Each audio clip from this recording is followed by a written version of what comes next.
Okay, so we can go ahead and start with our Monday, April 26th, 2021 regular meeting of Parks and Rec, and we can start with the roll call. Commissioner Brown? Here. Commissioner Elson? Here. Commissioner Miles? Here. Commissioner Phipps? Here. Commissioner Ravazio? Here. Commissioner McPherson? Here. Vice Chair Janowski? Here. And Chair Blomgren? Here. Thank you very much. I don't think I'm going to get my camera on with my phone, but make this work. Our agenda item number 2 is open time for public comment. So if there's anyone from the public on the call or through email that would like to make a comment on something that's not on the agenda, they can do that now.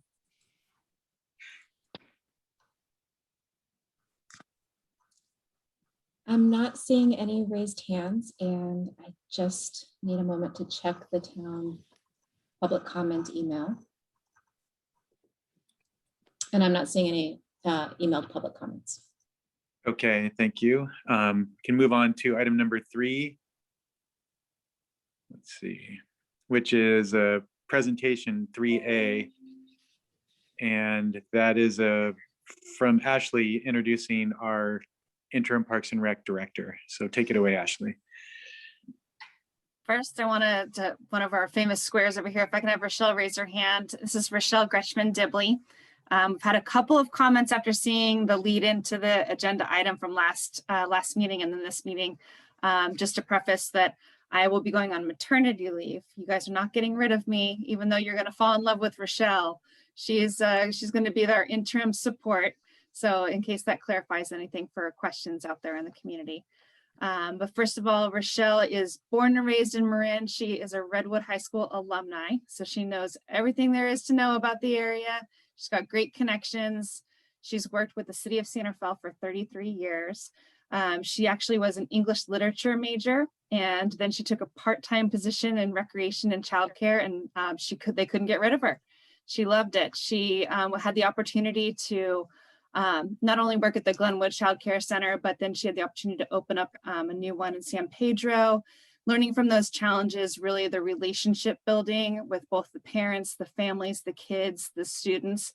That's what she found was really enriching for her, and it kept her in the recreation and the child care industry.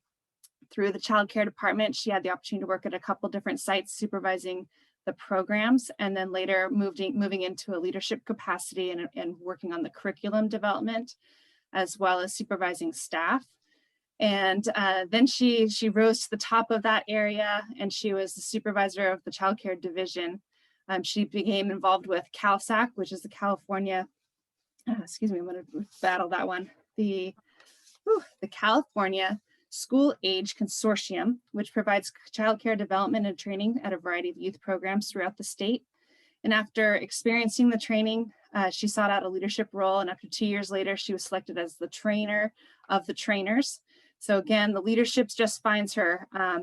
Not only is Rachelle a great leader and a motivated, engaging trainer, but she also excels at having given a challenge and exceeding expectations.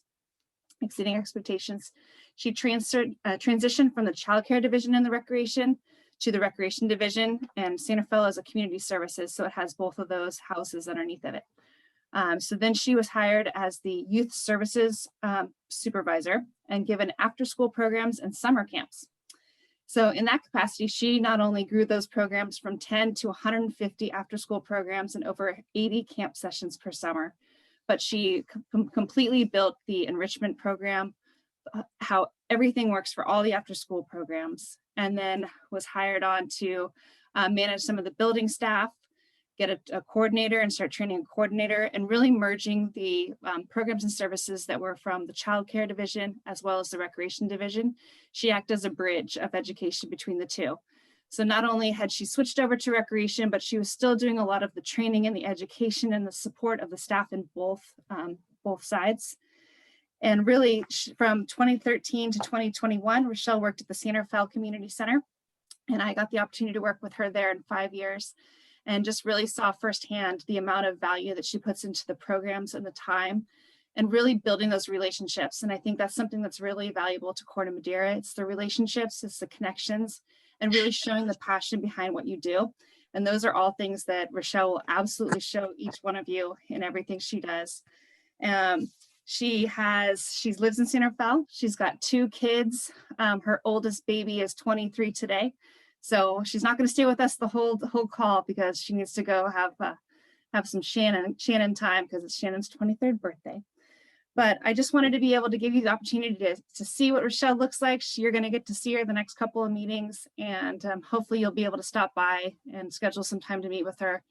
She's a wealth of information, and she's going to be a great support to our whole staff, and I can't wait to see what she does over the summer. And Rachelle, would you like to say a few things? Because I know you've got an extensive history, and I can only summarize it real fast. That was a lot. Ashley, wow, thank you. That's quite an introduction. I hope the expectations aren't too high or low either way. But yeah, I'm really excited to have my hand in something different. Like Ashley said, I grew up in Kentfield and I didn't stray very far away. And I feel really confident and comfortable in Corte Madera with the staff that I've already had an opportunity to work with, which has been amazing, and hopefully help them build programs that are going to be long lasting and pretty well known. I actually stole a bunch of the ideas that I did in San Rafael, so I can't really take 100% of the credit for the idea of it.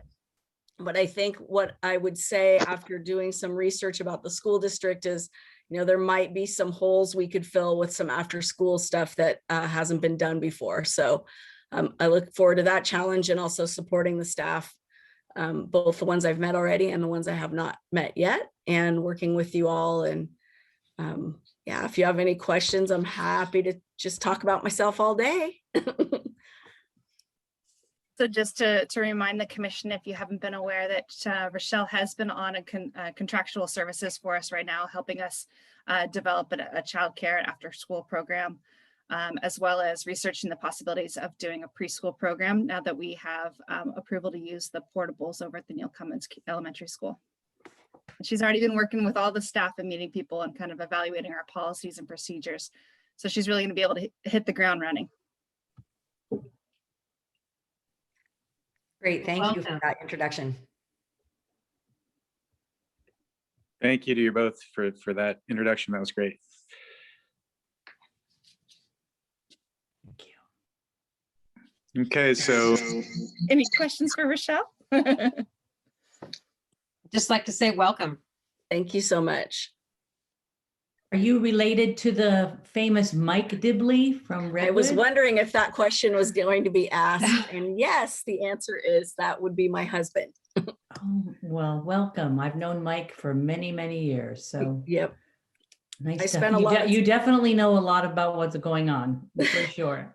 I spent a lot of time at Redwood as a student, and then once Mike started teaching there, I feel like my kids both were raised at Redwood, but ended up going to San Rafael High. So I feel pretty in tune with the high school activities, but really passionate about elementary school. So really looking forward to digging into that. Great. Looking forward to it.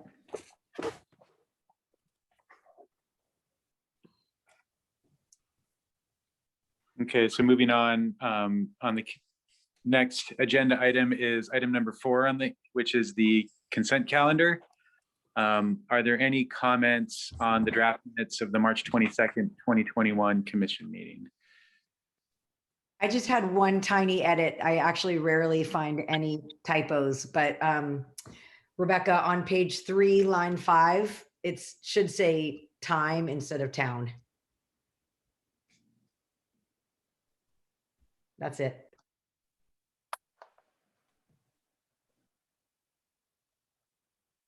Any other corrections or comments on the minutes from March 22nd? If not, do we have a motion to approve those minutes? So move. I'll In a second. second. Okay, Rebecca, could you take a vote to approve the minutes, please? Thank you. I was just making sure that I have that correction down. Commissioner Brown, Yes.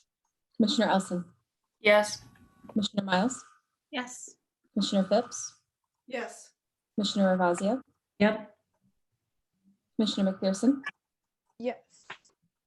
Vice Chair Janowski, Yes. and Chair Blomgren. Yes. Thank you. Thank you. And moving on to agenda item number 5, business items. We have 4 business items for discussion tonight. The first one, item 5A, is the introduction of the new Parks and Rec position titled Recreation Program Manager. Yes, I wanted to introduce this option to you. This is really just a first look and kind of if you have any questions, if you see anything that should be discussed at this level, or if staff should be researching anything additional. But at this point, this is something that I feel will fill a lot of the voids in our department as far as the services and programs that we're going to be wanting to meet the town expectations going forward when services are restored. So recommended action is review and discuss the introduction of a new Parks and Recreation position titled Recreation Program Manager.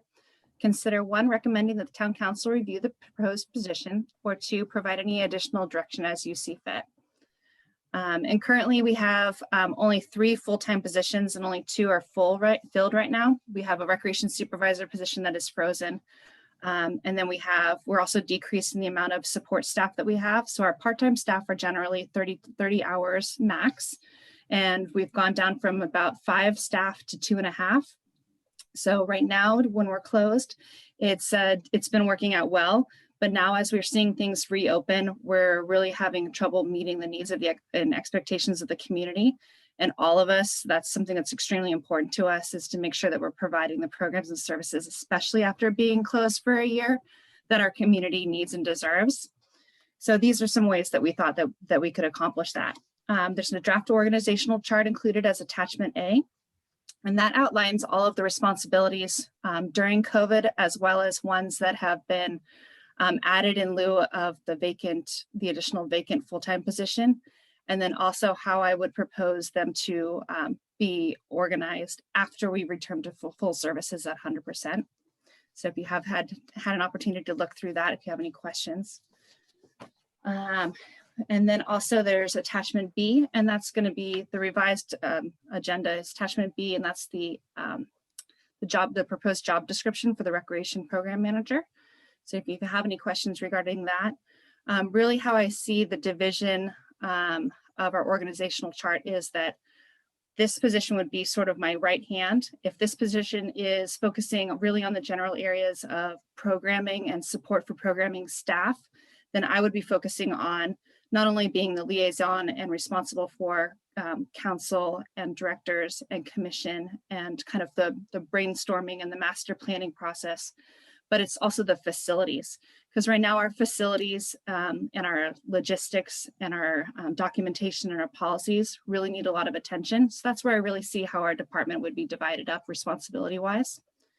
So that should be outlined. Hopefully, if you have any questions, again, welcome to ask.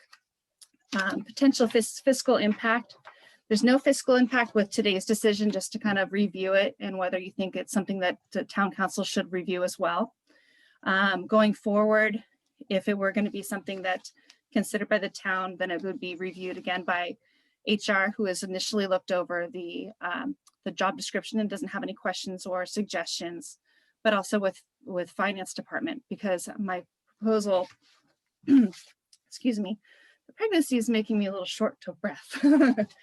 There's competing things for my attention span here too. It's 35% less of the director position.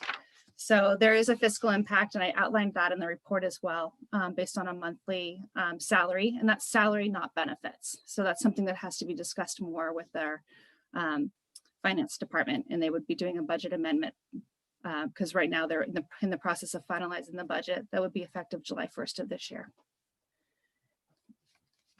Are there any questions?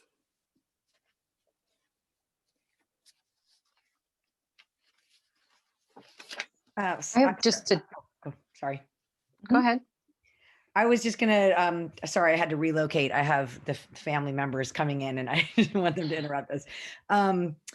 One, Ashley, I just wanted to say thanks for laying out. I mean, I think we would defer, at least I know I would defer to your view of like the right staffing model. And I think it's really great after spending, the past year managing the department. It seems like it makes a lot of sense to go with your approach of having a right hand for you and then allocate the roles as you see fit. I think that makes a lot of sense. And then I guess whatever the process is for HR, if the council needs to review it, but it seems like it was a pretty thoughtful approach to breaking down the different jobs. Yeah, I would concur with that. It was very clear what you needed them to do. And I'm amazed that all the work is getting done now in the absence of that person. I was just curious if there are any rules of thumb or similar organizations in similar type sized towns like ours that we could look at to figure out like how do you determine what the right size is for staffing in a town like ours? And do you have are there templates based on revenue, town size, number of programs, things like that? Unfortunately, there's no real industry model that we can go for, like a formula that would help kind of determine that. Really, we can look at some of our neighboring agencies or agencies within the Bay Area that are of similar size. But again, we all offer such interesting and different programs and services, and our communities really have different levels of expectation. It's really about my first year here, kind of really seeing what the level of expectations are and what our service levels have been and where they have the capacity to go. And I think that all of our individuals, both our single full-time person in addition to me and our part-time staff, we all have extremely high expectations for what we want to do and accomplish. And if we can add another key player into our team, then I think that just that alone is going to be able to take us to the next level and just really support our community. Yeah, I feel like you've had a year to get a feel for the program, and obviously an unusual year. And part of our job is to support you and help you succeed. And if, I trust that you know the team that you want to put together to help you. I'm just curious if you have any idea for time frame, like when would you like to see a person in the position and how long you would anticipate the hiring process to take? In my perfect model, this topic needs to be reviewed by council for 2 consecutive meetings. So at the earliest, if we could hit both May meetings, then we could advertise. I would say advertising for at least 4 weeks. And we've got a couple of different channels that we would normally do in our industry. And then set up an interview panel and review. So probably wouldn't start until in the beginning of August. Because then considering that the applicant that would be selected would probably have to give at least 2 weeks, 2 to 4 weeks realistically.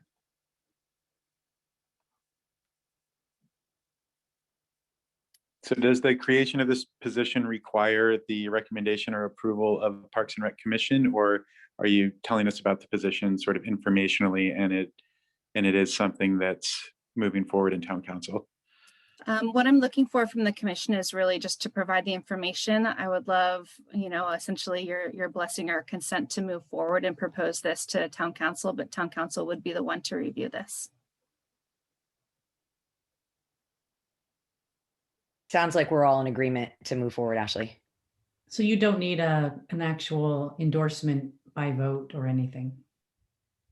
I'll confirm, but we don't, right? That's correct. It would just be direction to staff to bring this forward to the town council for consideration and approval. All looks good to me. Yeah. Me too. I really feel, Ashley, that you've done so many good things already in a very unusual year with COVID. I can't wait to see what you do in a normal year where people really get to use our Park and Rec program. So I'm all in favor of this. So can we, without a vote, just give direction to staff to bring this position addition to town council, or Yes. is okay? Yep. No, if the consensus is to provide direction to move forward with it as the director proposed, then she can take that direction and prepare the staff report, and we can get this on the May 4th agenda for council. Okay. It sounds like we should do that unless there's further comments, questions, or any dissent about that idea. Then go ahead and bring it up now.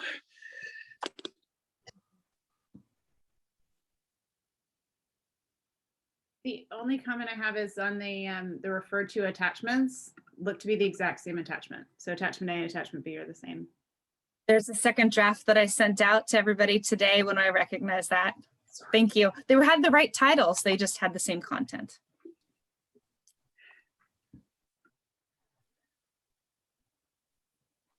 It was a late send out, so you might have missed it. My apologies. Okay, then on behalf of Parks and Rec Commission, then we are recommending and directing staff to go ahead and take this forward to the town council.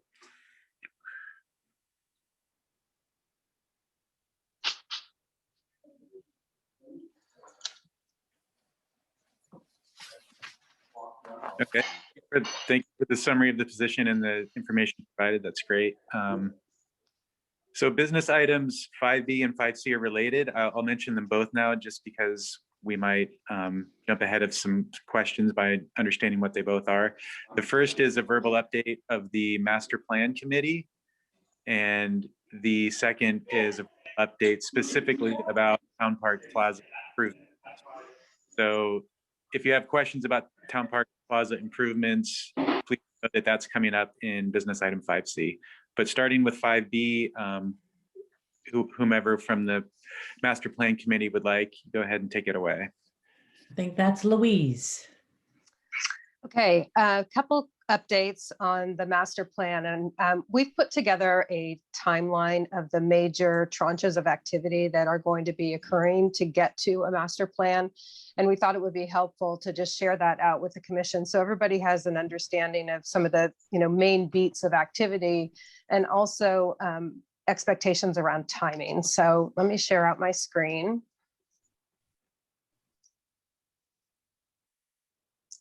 And just a second. Sorry, I'm working off of two computers. Let me get to the right thing. So is everybody seeing the flow chart here? Yes. Okay, great.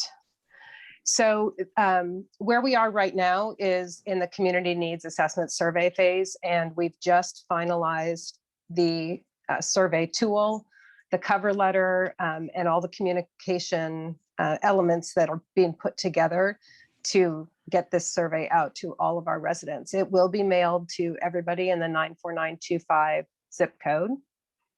And the surveys are going to be sent out to the post office by the end of this week. And it usually takes for bulk mail another 7 to 14 days for them to actually start to get distributed. So we expect that people should have these in their hands in the first 2 weeks of May, or so the end of the first week or the second week of May. In addition to what we're mailing out, we are going to be doing some communications through the town newsletter, social channels, and other ways that we can get in touch with the town to let them know that the survey is coming, to draw their attention to it. And we're hoping for a really robust response.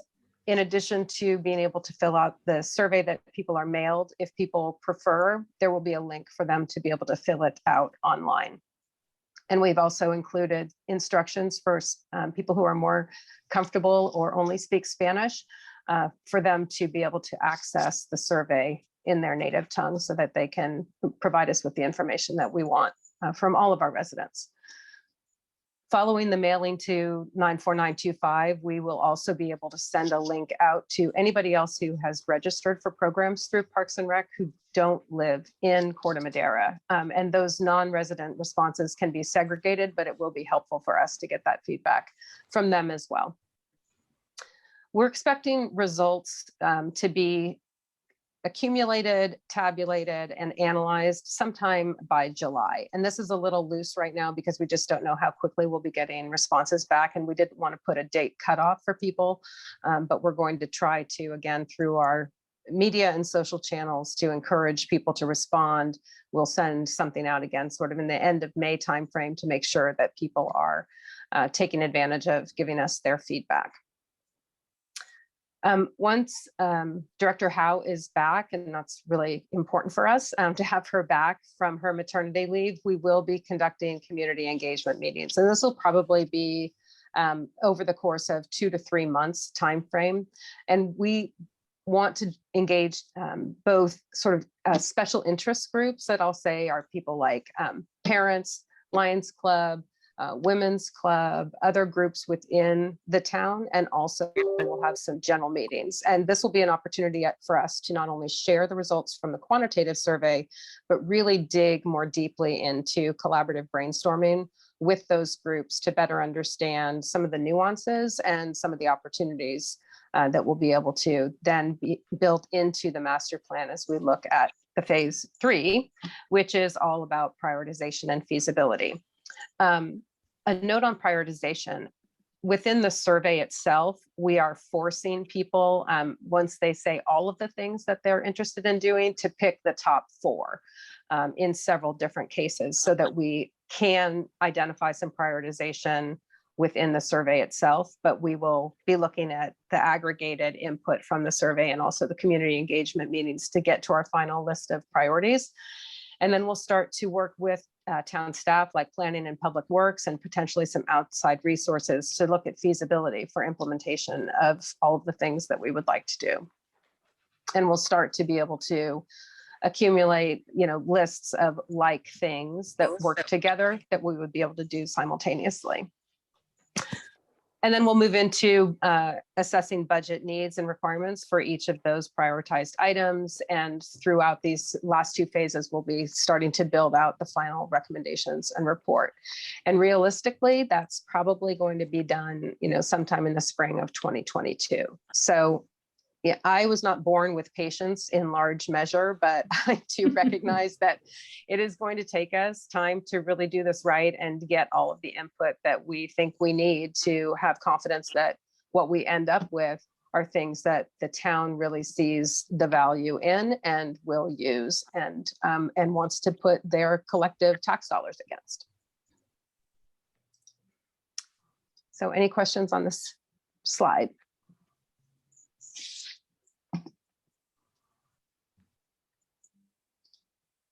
Okay, so that's macro on timing. Also from our last meeting on a specific item, we had talked about the National Fitness Campaign and sports courts, and we just wanted to follow up with this group because the subcommittee, which is Chair Blomgren and Director Howe and I, went out to assess different locations just to determine, where we might be able to put the court in. And I will note that we are going to be determining whether or not to move forward with the fitness courts as part of the master planning process. But we wanted to just close the loop on locations with this group so you knew that we'd done some of the legwork, and then we'll be folding that into the master plan process. So let me show you where we have there. Where did it go? 1 second. Sorry, I have too many things going on here.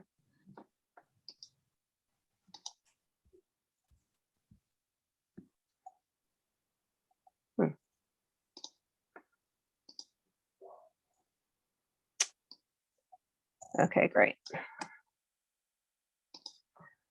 So if you'll recall, sorry, for some reason I'm not able to isolate this. So I'm going to work in this format. Hopefully you can see it.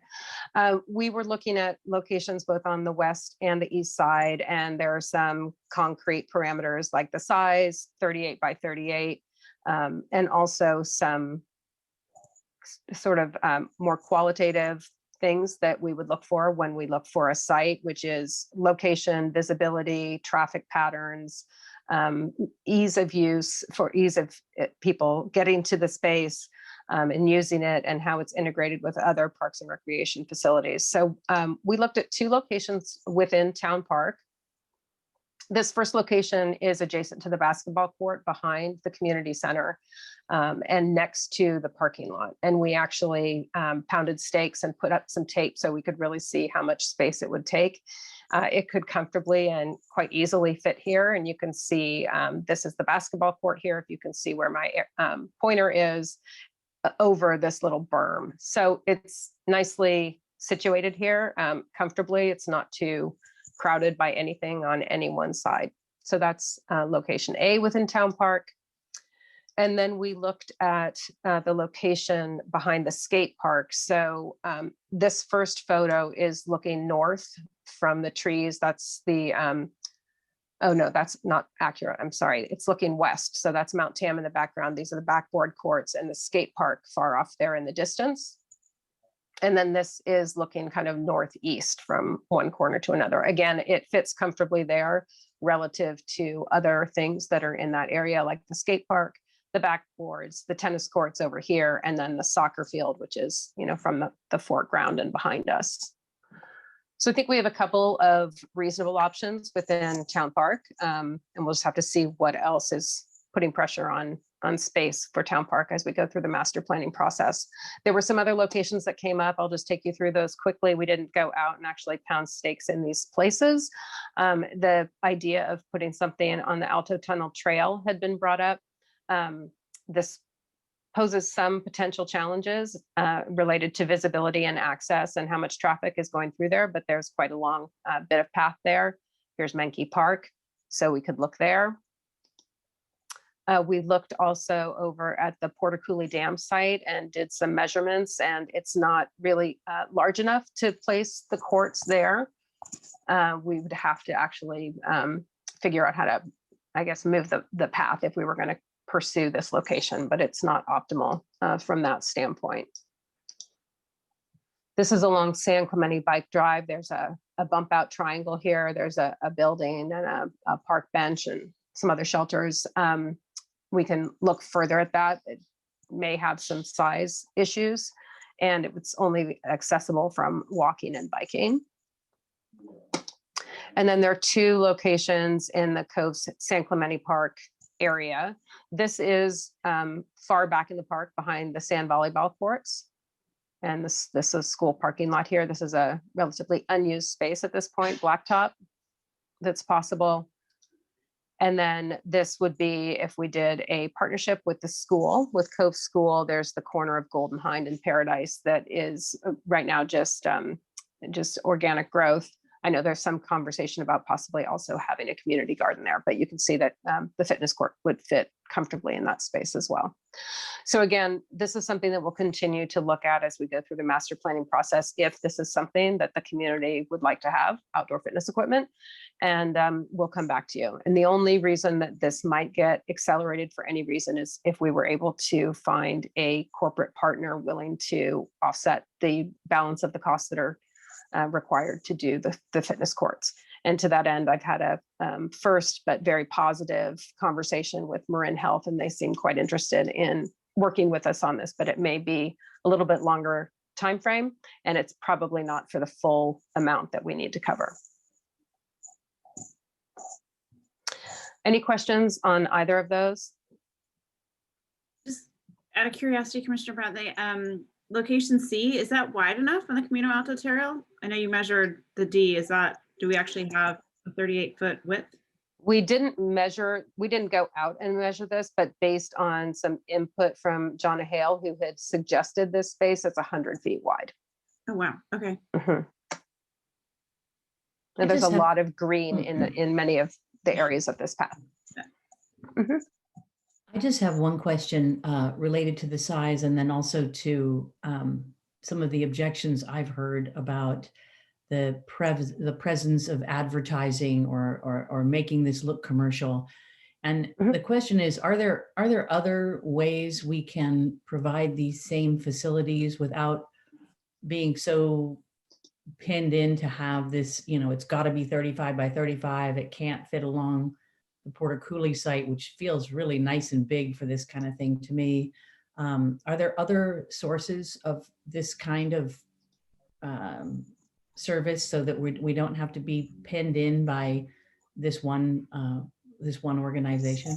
Yes, is the short answer. Yes, there are other organizations that provide this sort of comprehensive fitness court, and there are companies that sell individual pieces of equipment. Mm-hmm. That's my favorite short answer. Which one? Yes. Yes. Thank you, Louise. Thanks for all your work on this. It's a collective effort. A couple of those pictures, you can see Chair Blomgren in the photos. Well, thank you both. Yeah, and Director Howe was out there too, pregnant. So it was collective. Thanks for not including a picture of me trying to roll up the caution tape. Oh yeah, Saving that for later. Exactly. Okay. If there are no other questions, I will give you guys a quick update on Town Park Plaza. Again, collective effort. Oh, before we go on to mhm. 5B, we should check for public Oh. comment. I'm sorry. Thank you. I'll give the attendees a moment to raise their hands if they have a public comment on 5B. And we did not receive any emailed public comment on this item. And I'm not seeing any raised hands. Okay, thank you. Okay, now we can move on to 5C, which is the Town Park Plaza.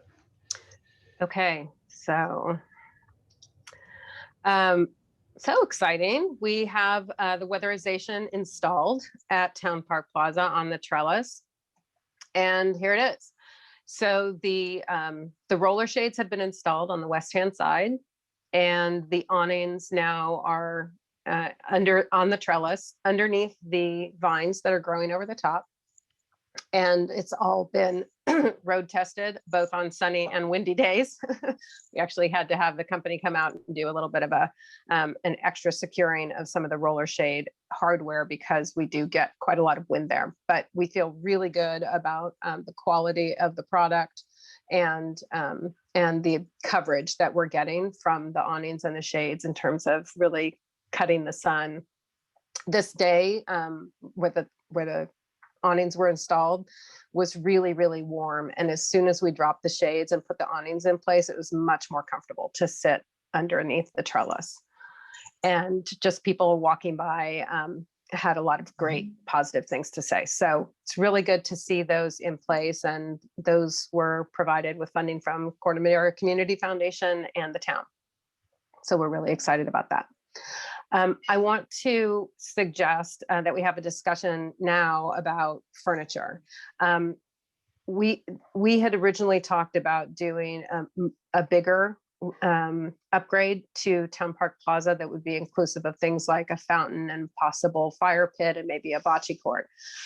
We're going to put that work on pause until we go through the master planning process to bring this project back into cycle with master planning.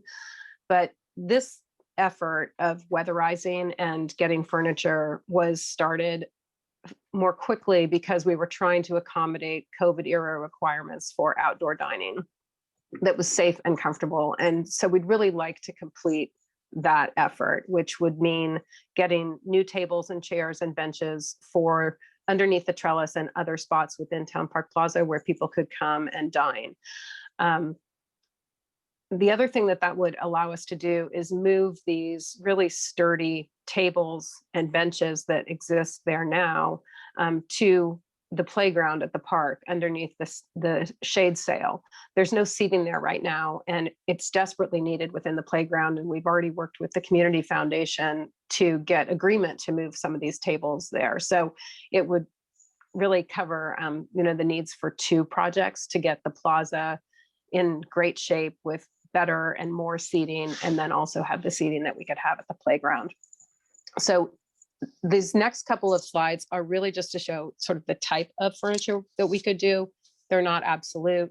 There's a lot of opportunities to look for other manufacturers, but what we want to have are long tables, long rectangular tables with benches. So that would accommodate larger groups, plus smaller square tables with chairs for smaller groups.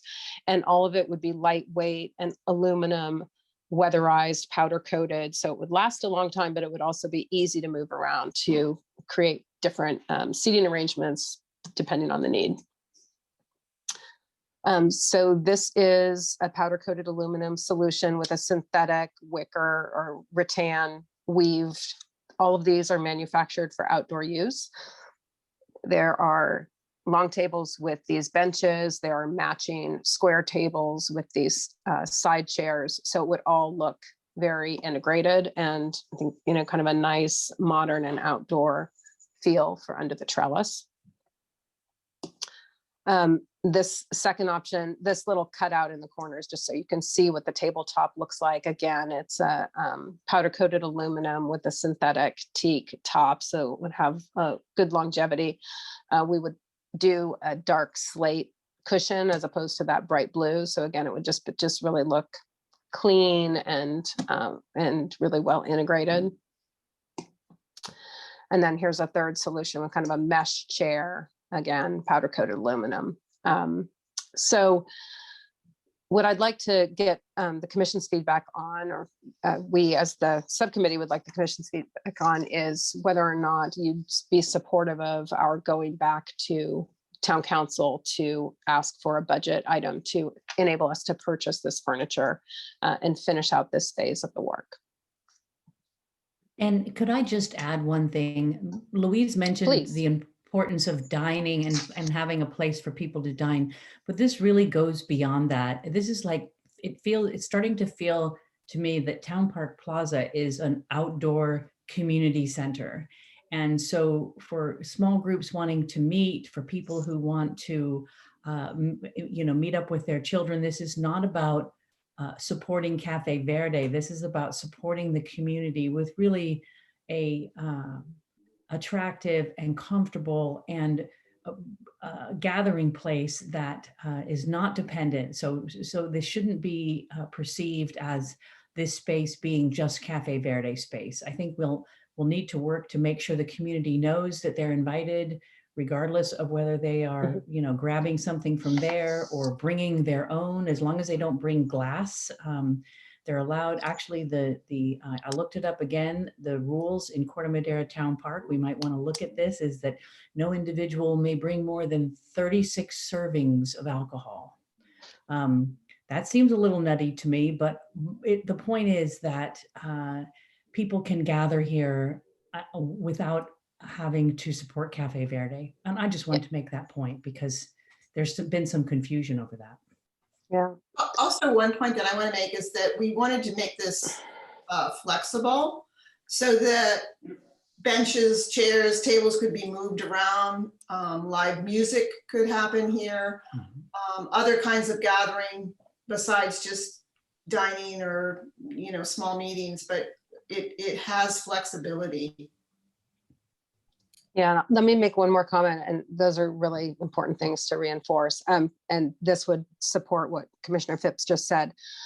When we got the original estimate for the roller shades and the awnings, we were originally planning a fourth roller shade on the south side of the trellis. We didn't do that because there's some actual logistic challenges with keeping a walkway on that side and enabling it to be an entrance when the shade is pulled down. So we paused on that, but we still have that approval on that invoice. There was a suggestion made that we should also talk about, which would be to, instead of putting a shade on the south side, on the north side, doing a pull down screen, but instead of having it be transparent like this, have it be opaque and white. And it could be used to show movies. So it would be a projection screen. And that would give us another use for this space where movies could be shown either for kids, while people dine, special events in the evening, et cetera. So that's another opportunity. And if we, as a commission, think that that would be a good idea, I think we would want to go back to the Corte Madera Community Foundation and the town just to make sure that they are comfortable with that change, because it's a slight change to the spec, but no change to cost. And this could be a community meeting space as well. So for Absolutely projecting slides and having conversations, discussions, maybe our long range planning could happen there, but definitely having somewhere to project slides would be a really way to expand that space, expand the use of the space. Yeah, I agree. I think that would be a huge improvement to the plaza, making it more usable for all users. But I wouldn't even want to discount how much it will improve the playground as well, because a lot of us spent a lot of time and effort and money getting that shade structure up. And even though it serves a narrow community of people with young children, I guarantee that if you put 3 of those tables under the shade structure, especially on warm days, they will be used constantly, and that will be a huge improvement to the usability of that area over there for sure. I agree. I think we've been looking for a solution for seating in the park, and it seems like this is a win-win. So I think it makes a lot of sense. So Commissioner Brown, can you describe what this group would need to do as far as suggesting or directing the pursuit of a furniture solution like you outlined? Is this something that we would vote on, or is this something that we would recommend that the town council take up? I believe it's the latter, which is commission support of going back to the town to propose a budget change to allow us to purchase furniture. The town has seen the Town Park Plaza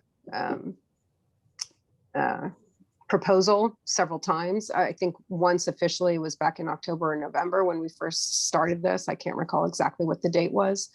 And there was a discussion at that time and general support for the improvements that were happening. And there was also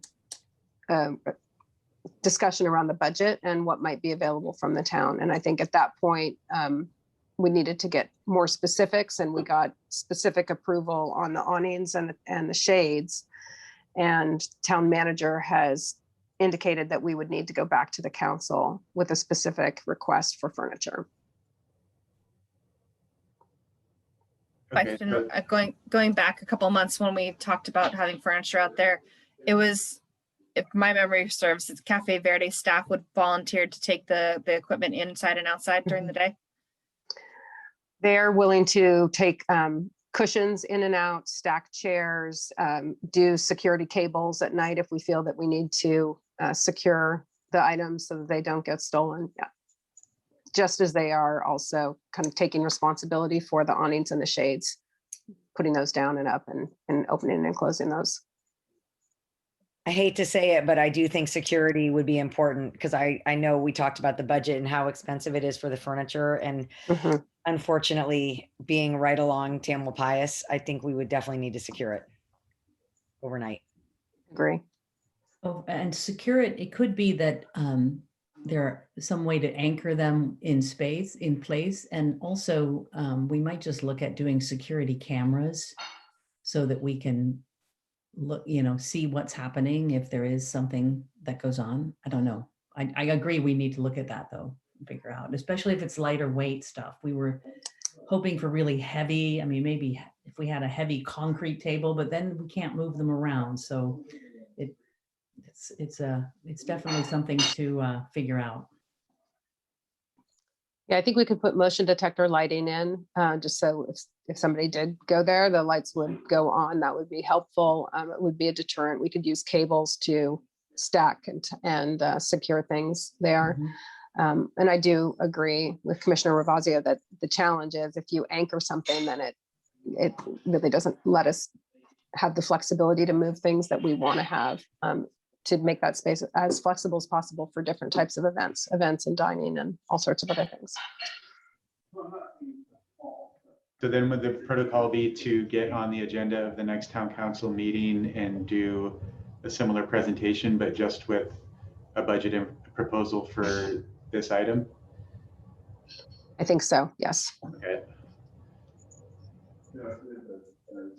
And who would be responsible for getting on town council schedule? Would that be you, Rebecca? We would need to discuss it. The May 4th agenda may be full. Okay. But I can ask, because the staff report would need to be in on Wednesday, and that may be too short of a turnaround unless you have an actual proposal for furniture.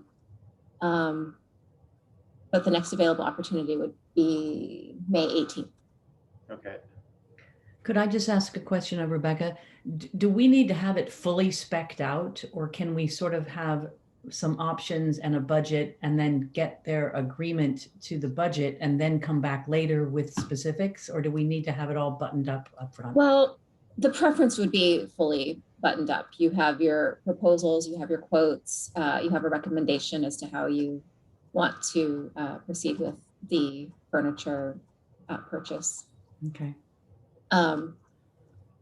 Because you would need quotes for whatever company you wish to purchase the furniture from. It's going to be a quite a big ticket item. It's not So- like a blank check. So do we need to put it out to bid though, once we have the budget numbers, or can we, or is that something that we can do prior to getting approval? So we don't have to go out to bid for this, or would we need to put it out? I mean, I think it's not a labor item, so putting it out to bid probably wouldn't be necessary since it's a materials and delivery item.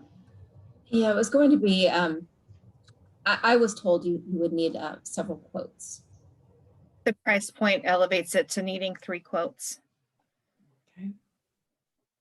Okay, so if we had a plan to get on the May 18th town council agenda, and well in advance of that, provide at least 3 quotes for furniture with specific dollar amounts, and then including some photos like Commissioner Brown showed. And I think it would be helpful, considering the value, to also include a slide showing what Cafe Verde is willing to do as far as securing the items and making sure that the asset's taken care of. Does that sound like a plan to go forward with this?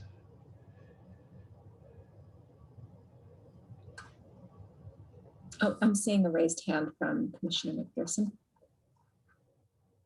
Hi, I just had a really quick question. Would people be able to reserve space under the trellis for a fee?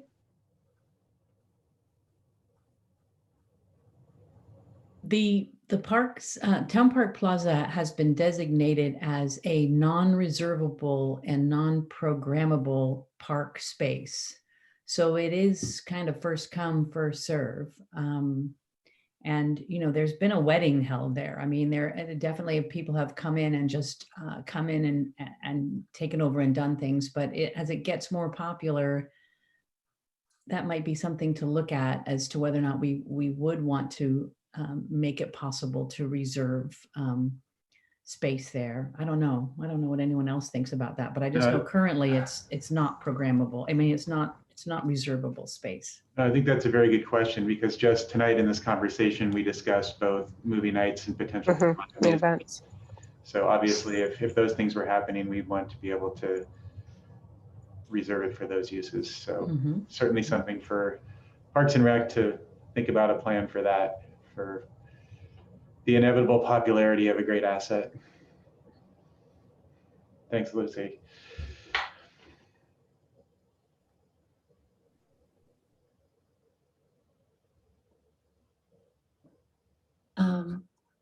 Should we see if there's any public comment on the item, or is the commission still discussing?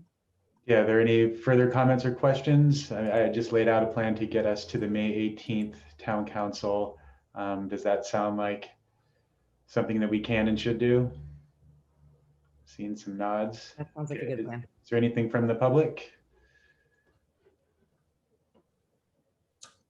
I'm not seeing any raised hands from the attendees. And there were no emailed public comments. Okay, well, this item has been in the park plan subgroup for a while, and so I'm not trying to volunteer you, but I don't know if this is something that the 3 of you can handle, getting those items together for a presentation and quotes. I'd be happy to help if you need help, but let me know if you think you can pull those materials together to get them ready in time for inclusion in the May 18th meeting. I think we can probably get it done. The only other thing I would ask is if there's any input on design. It's hard to design by committee, but you know, there are a lot of possible ways to go with furniture, and we've been tending towards clean lines, lightweight, flexible. And if there are any other things that the commission would like us to look at, I would just ask that gets surfaced very quickly. I think those 3 are great, and durable and cleanable would be very high on my list as well. So I don't know if any of those cushions or the rattan is difficult to clean or is less durable, but like to keep it for a long time. The only comment or suggestion I would pose is possibly finding something that's comfortable enough to sit on without cushions, because I think that those will go through pretty quickly. Those will be replaced more often than, say, the umbrellas might be. Just hopefully because of the amount of use.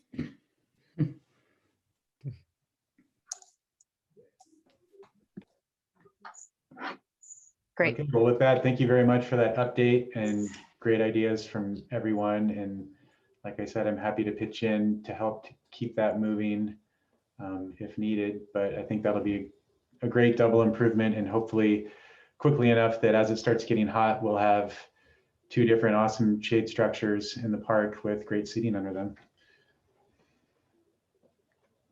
Great. So moving on to our final business item, which is 5D. And this is the proposal from the Exec Advisory Committee to consider canceling or rescheduling the June and July meetings of the Park and Recs Commission. And I believe, Director Howe, you were going to talk about that one. Yes, thank you for the lead in. The Executive Advisory Committee proposes that the Commission consider canceling or rescheduling the June and July meetings of the Parks and Recreation Commission.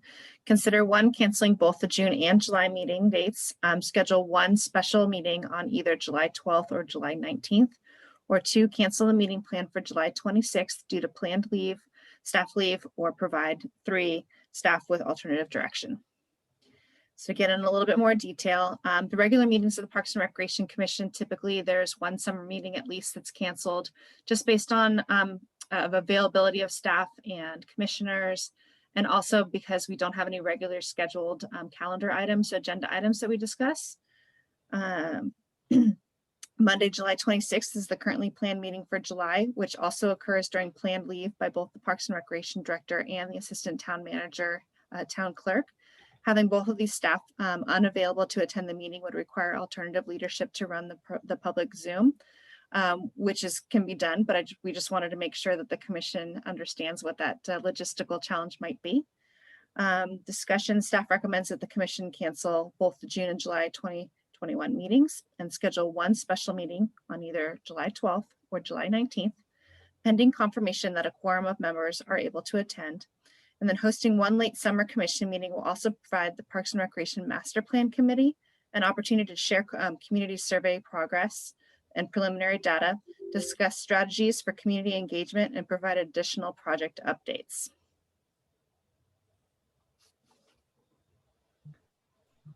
I think that sounds fine to me. I would go with either the 12th or the 19th, whatever works better. Maybe the 19th would give us a little more time to gather the survey results, but I'm not sure exactly. I mean, we should have plenty in by then, right, Louise? There'll be and then maybe July 4th would be a good deadline for our community, right? I mean, I think people do work well under deadlines. Once we get the bulk of them in, I think at some point we're going to have to say, okay, if you want to be heard, you have to get your responses in by a certain day. So maybe early July would be a good time to do that. I don't I have a don't know. strong opinion on which day, but if it's the 12th or the 19th, but Ashley, I agree. It makes sense. We definitely need, we need Rebecca at a minimum helping us run our meetings. And we want to take your lead on this, guys. Whatever you need us to do, we're here for you. Yeah, I'd agree that canceling June and July and rescheduling with either of those dates is a good idea. And I'm also sort of agnostic about which one. If anybody has any special needs, let us know, but I'm flexible.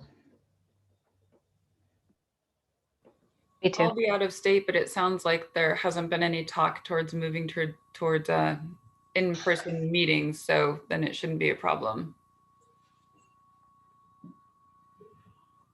Things are scheduled before September at this point, might be the earliest. Is there an advantage to picking one of the dates now and then potentially changing, or would we prefer to have each of us go back and check and see if there's a preference and then come back or email our preference of the 12th or the 19th. I can either set a doodle poll or you guys can make a decision tonight with consensus. I'm always a fan of saving Ashley extra work, so I think we can nail it down tonight. I liked Commissioner Ravazio's suggestion of the later date in July, just to give a little bit more time to get some more feedback from the survey, some data that we can discuss. So that would have been the proposal for July 19th. Yep, so Monday, July 19th. Does anybody object to that date or have a problem with it? No. Okay, so if we agree to that, then our motion would be to cancel the existing June and July meetings and to reschedule with a single meeting on July 19th. And if somebody wants to move to I'll do make a that. motion to do that. I'll second.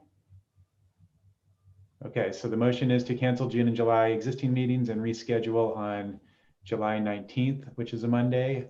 So Rebecca, could you please take a vote? Commissioner Brown, Yes. Commissioner Elson, Yes. Commissioner Miles, Yes. Commissioner Phipps, Yes. Commissioner Ravazio, Yes. Commissioner McPherson, Yes. Commissioner Janowski. Yes. Oh, sorry, Vice Chair Janowski. And Blondgren. Yes. Sorry about that.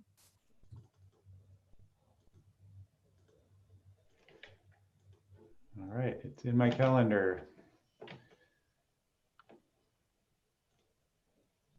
Let me get back to You the, for allowing me the opportunity to not try to run a meeting from a campground in Zion. I appreciate that. I'm sure the reception's great there. Okay, let me get back. So that's all for the business items. Now we're on to agenda item number 6, which is staff updating commissioner reports. We're beginning with the director update. This week, weekly community outreach continues with our seniors. Those are our past participants, and we've passed our year mark, and they're still appreciating our calls and our emails and our notes that we send. Thanks to Perry and to Nancy, who are both sharing those responsibilities. So thank you to our staff that's reaching out.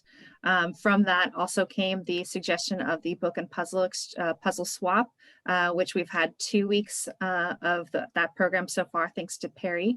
And it's going to be growing, and the feedback has been really great. The questions of how many can we take, and they're taking pictures, and it's really great. And there's been requests for having even a little section for children's books, as now that grandparents are able to see their grandkids, they want to have some new kids books that that they can look forward to seeing. So it's really great to have that in-person engagement, even if it's just once a week on Thursdays from 10 to noon.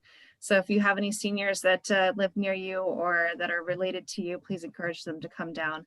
No scheduling of appointments, but Perry gives her speeches at the door, and she's got a Facebook prompt and introduction on how it works, and she lets a certain number of people in, and she's got arrows on the floor. They come in the lobby one door and they go out the other door. So it's really exciting to see people again. Corte Madera Day Camp and After School Program update. We continue. We've got a few more sessions left of the school year program, and as of April 12th, when the schools went full day, we have switched to not offering a full day program based on need, but to just after school. So it's been nice to be able to downsize that staff and start giving people some rotation breaks off, because these are a staff group that was really only intending to work a summer. They've only worked summers, and then all of a sudden they volunteered themselves for a full school year. So we're really trying to make sure that we're taking care of our staff by having them take care of themselves and take some breaks. So working on our self-care and our mandatory, you need to take a time out. So they're going to be recharged and ready to join the staff that's coming back to support our summer camp. And summer camp registration is available online. We've got a ton of themes already. So if you know of anybody that is in the summer camp age groups, please encourage them to register ahead of time. There's also 2 kindergarten readiness. We just secured with the Cove School to also offer classes. So both at Neil Cummins and Cove, they'll both have 2 classrooms for 1 week, a 4-day session with kindergarten readiness, get those incoming kindergartners kind of used to the rooms and the process and the school campuses. So it's really great. They didn't offer that last year. So it's again, it's a progress towards returning to the normal. So the teachers are really excited to host that. Dogs in Town Park. We have received no feedback since the last meeting. Yes. Officially. So unless anybody would like to comment after this, but we have not received anything officially. So that's nice news. The drought was good for something. Yes. Yes. It solved our winterization challenges for at least the time being. Mother's Day gift boxes. We've got a lot of mothers on this call. If you haven't already checked out the boxes, I personally bought 3 because that is an easy way, and Erin's bought 2 because they are delicious looking. They are from Taste Catering, and they are our connection through our cocktail class. So our cocktail class is Blake is connected to Taste Catering. So there's 2 options there. There's the savory traditional breakfast or brunch, and then there's the brownie. And we will have another different type of box available for Father's Day. So if you haven't already done that, there's no shame in buying it for yourself, like Erin and I did, because that's one way to make sure that you have a good Mother's Day. Athletic field use update and men's softball. Men's softball's back. They're so excited. They took last season off because of all the pandemic restrictions, and they just weren't able to play because, as you remember, the youth return to athletics happened much sooner than adults. Adults really just got approved in the last couple of months. So because I was planning a maternity leave time, and I'm really the only one left on staff that has experience running athletics, I'm working with the ranch, which is the Belvedere Tiburon Recreation Center. So they are actually managing it until their staff member goes on maternity leave right when I come back. So we're doing a nice share and a collaboration. And they also collaborated and took over the programs in Santa Fe that I had led and that Rachelle had assumed. So it's a nice relationship when we're able to collaborate with our colleagues and other agencies to make sure that we can provide the services and opportunities to our residents, because that was something that they extremely missed. And it's really nice to see that they're happy to get back on the field. And the field is super busy. If you haven't been out there, we have a ton of soccer programs in-house, but we also have lacrosse, rugby. We have Dave Fromers out there for soccer. So we are keeping very busy, and Christina has done a great job taking the lead on reorganizing the whole facility use requests for fields, because that is definitely, it's a hard animal, especially when we have 20 plus acres just at Town Park, and then we have Cove Park, and really no defined field spaces. So they can really be used as flexible as our imagination and requests can come. So we're doing our best, and I think that we're able to increase our response rates. And as soon as Christina really gets it dialed in and gets it what I'm calling Christina, it'll be completely organized, clear cut, and it'll be great. So progress on that front as well. COVID restrictions and services that are still temporarily suspended. I just wanted to draw attention. That's still our private events, picnic area rentals, indoor activities, tennis court use and lessons.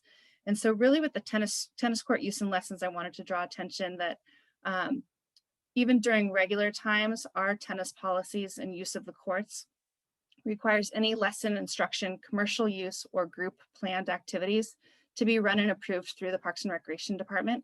And that's something that we're not doing right now because we've had such an increase in tennis key sales that we really want to make sure that the demand is meeting the needs of our tennis players. So unfortunately, no USTA, no group planned activities. That also means that we're not going to be putting out the pickleball, the nets out at Town Park. People are welcome to bring their own.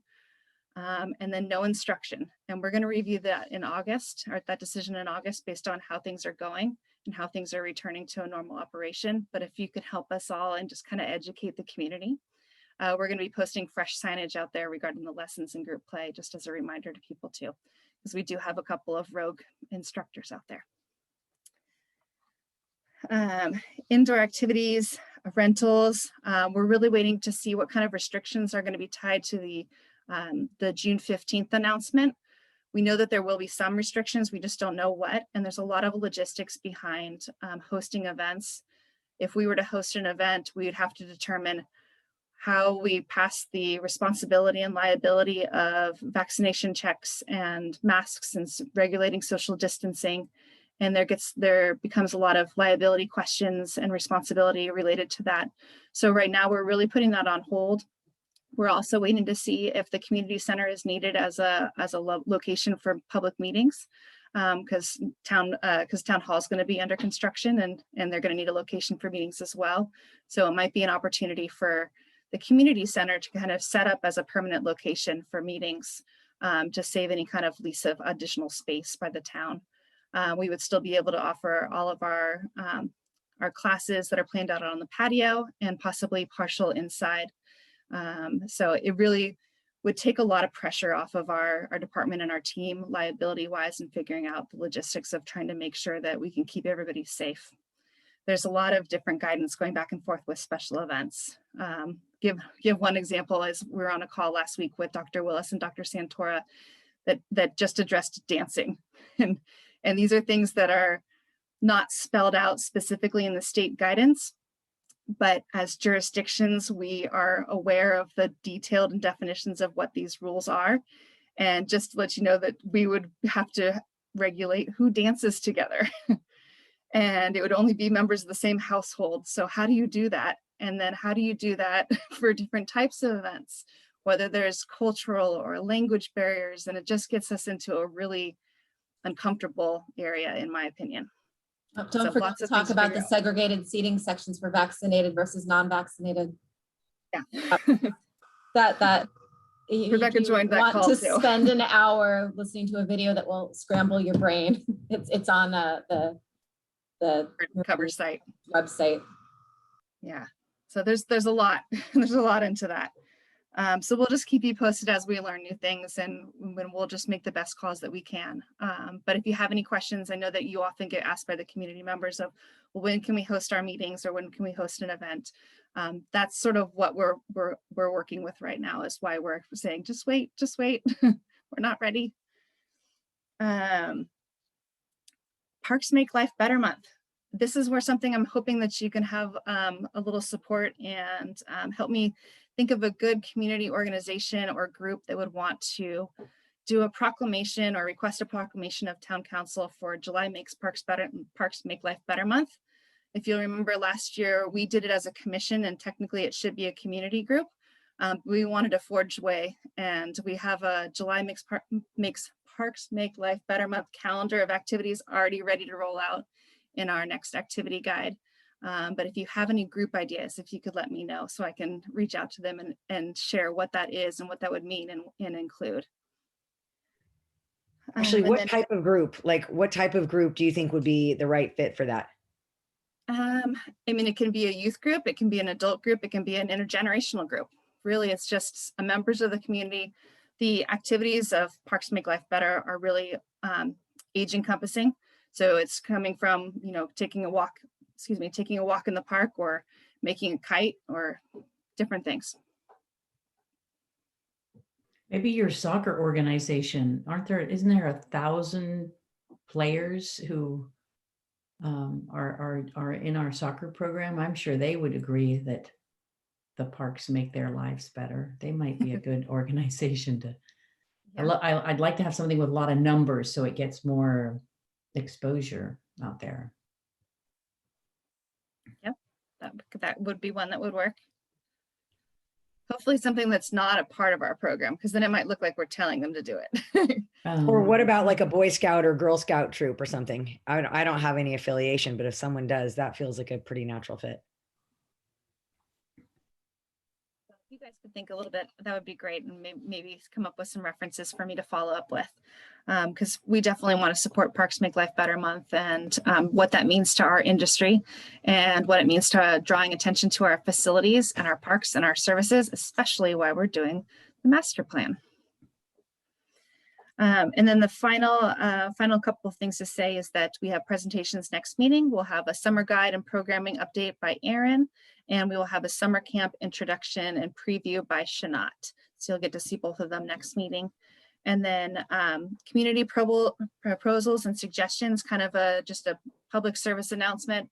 This is the opportunity when we get the master plan survey coming out for feedback. If you want a playground, community garden, a pool, anything like that. This is where we want to collect everybody's voice, because it's going to be recorded in our data that we can discuss at public meetings going forward. Any questions? One quick question. Are there any plans to change irrigation at any of the park facilities based on drought conditions? They have already reduced their watering schedules. Mhm. Okay, it'd be good. I don't want to see the parks dry up, but at the same time, it would be good to be a leader in that and show that we're changing what we're doing. Yes, the public works director has already emailed out, and I was CC'd on that as far as what the new regulations are from Marin Municipal Water District, and it was confirmed through the maintenance division that they had already started with reductions. Great, thank you. That might be a good thing to put in the weekly chronicles, because I noticed when I was driving down Madera, it looked like part of not the median, but along the Safeway parking lot was dying, and I wondered if it was a conscious decision to let it go brown. So Good point.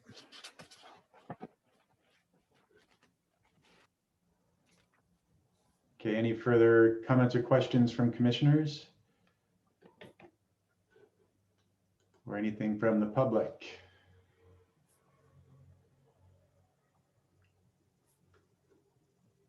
I don't see any of our folks who are in attendance. And if not, we can move on to commissioner reports. For town council meetings, Commissioner McPherson, do you have anything from town council meetings that pertains to us? I do. My Wi-Fi is being a little spotty, so I'm going to keep my camera off. Okay. But I attended the April 6th town council meeting by Zoom, and I'm happy to report the town council now has a seat at the table for a woman. Leela Mongan was sworn in as a member of the town council, and there are only 2 other items on the April 6th agenda that relate to Parks and Recreation. MMWD made a presentation to the town council about drought and water conservation. It's not clear how conservation may affect existing parks and facilities, but the lack of water may concern Parks and Recreation for future plans for landscaping and watering. Finally, the new Redwood Highway multi-use path and landscaping has been completed and paid for by the town. This is a new pavement and landscaping that goes from Macy's at the Village past the newly paved Nordstrom Bayside parking lot, and then past Shorebird View Point and ends at the trailer parks and at the Warnham Underpass. This is a great asset for the town.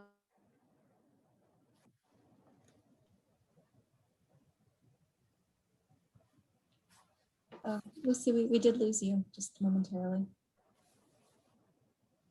You still there?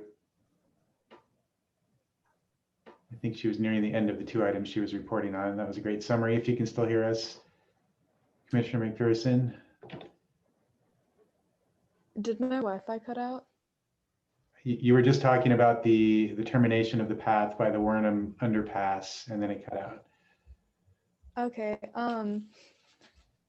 I was saying that it should receive more use and safer use with the new pavement and trees. And then also on April 20th, the town council approved hiring for Rachelle, Gretchen, Dibley as our intern director for Parks and Recreation while Ashley Howe's on maternity leave.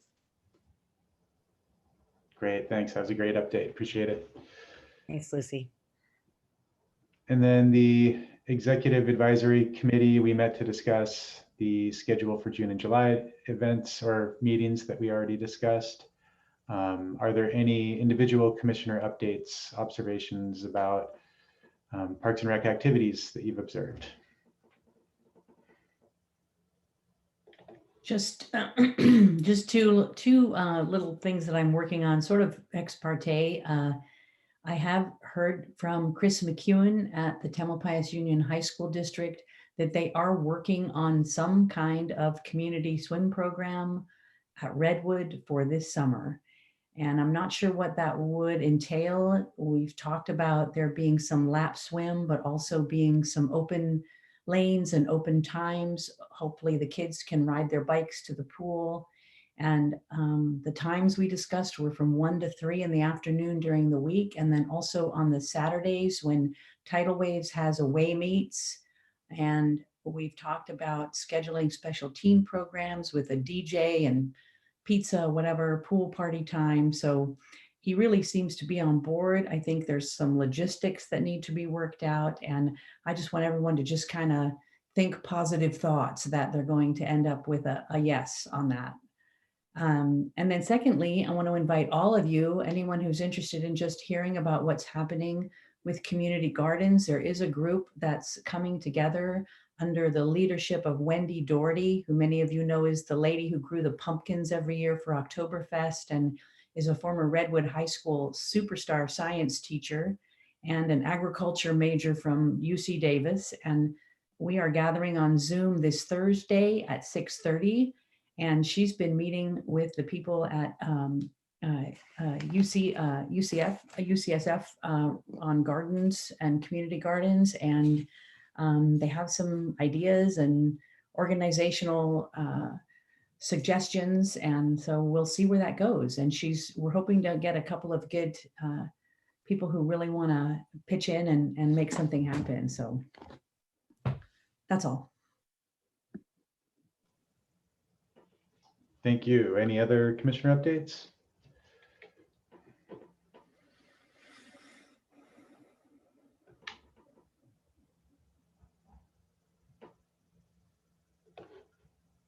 Okay. And any comments from the public about commissioner reports? I'm seeing a hand from Patty Stolier. Okay, go ahead, Patty.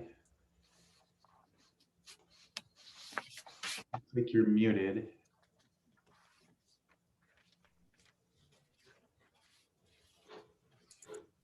Can we unmute Patty? I just sent a request to unmute. Let's see if that works. Patty, can you hear us?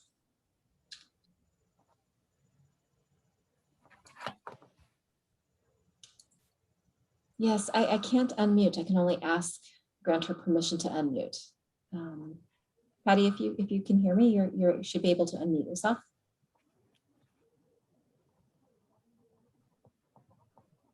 Okay. Okay, well, Patty, if you can't hear us and you unmute, we will come back to you. She should be able to enter something in the chat and then we could respond. Okay.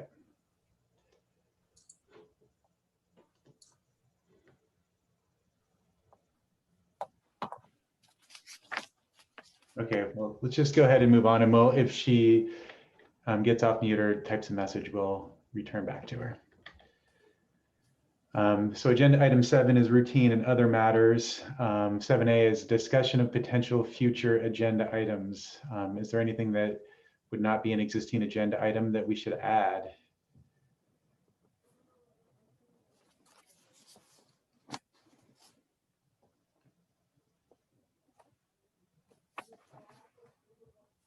Don't hear any. It's like Patty has her question in. Oh, she's asking about the 4th of July. Oh, I imagine that means, is there a parade? Is there a party at the park? What's going on? No, it's my understanding that Dr. Willis has said no public gatherings for July 4th. So there is no parade scheduled this year. Okay. And I was going to elaborate on that with a staff report that I'll draft for next week, or next meeting, regarding the Volunteer of the Year program. Okay. And I presume nothing planned at the park as well. Correct. Thank you. If there are no other future agenda items, 7B is items for yearly review. And we decided to move the April item, which is the Commissioner Capital Improvement Wish List, to September of this year. And we wanted to do that so we can incorporate the results from the master plan survey. We all thought it was wise that let's wait and see what the public has to say in the master plan survey. And so we can fold those ideas into our sort of wish list of commissioners, and we can discuss that in September. And then in May, the agenda items are Volunteer of the Year, the summer brochure preview, and the summer camp presentation. Those are all the items for May. And Commissioner Miles is in charge of monitoring town council meetings for us. And with that, that brings us to item 8, which is adjournment. Our next regular meeting is scheduled for May 24th. So thank you very much, everyone.